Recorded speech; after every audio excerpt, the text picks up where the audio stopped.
Hello বন্ধুরা, তোমরা কেমন আছো? আমি তো ভালো আছি।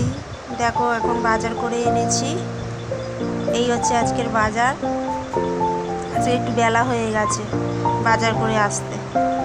এখন একটু সবজিগুলো বাস্কেটে গুছিয়ে রেখে দিই। একটু কুমড়ো এনেছি, উচ্ছে এনেছি।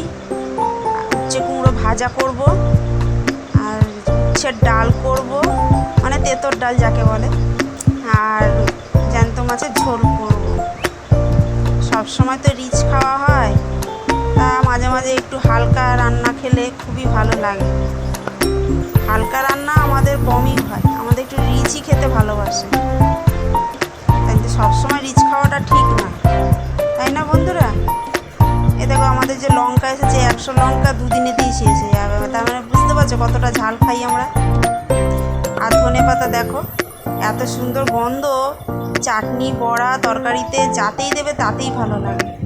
ধনে পাতাগুলো নষ্ট হলে প্লাস্টিকে ভরে ভালো করে রেখে দিই। আর আলুগুলো একটু গুছিয়ে বাইরে রেখে দিই, আর সবজিগুলো সব ফ্রিজে ঢুকিয়ে দিই। আলুগুলো তো আর ফ্রিজে রাখতে পারি না,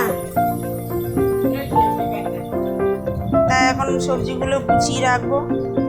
রেখে দেখি লঙ্কার বোটাগুলো ছাড়িয়ে নেব, ছাড়িয়ে রাখলে লঙ্কাটা ভালো থাকে।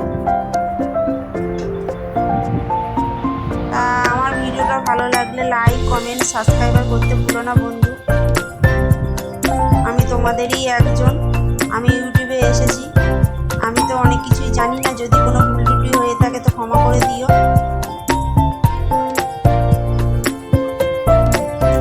তা আমি এখন লঙ্কার বোটা ছাড়িয়ে নিলাম।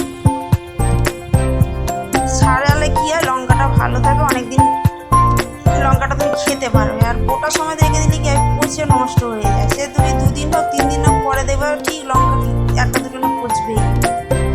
তা আমি এখন ভাত বসিয়ে দিয়েছি, ভাত হয়েও গেছে। আর উচ্ছে কুমড়ো দিয়ে ভাজছি। উচ্ছে কুমড়ো ভাজা খেতে খুব ভালো লাগে। বেশি বড় ভিডিও করলাম না বন্ধুরা, অত বড় ভিডিও এখন কেউ আর অত সময় ধরে দেখে না, তাই ছোট্টর ওপর দিয়ে ভিডিও করলাম।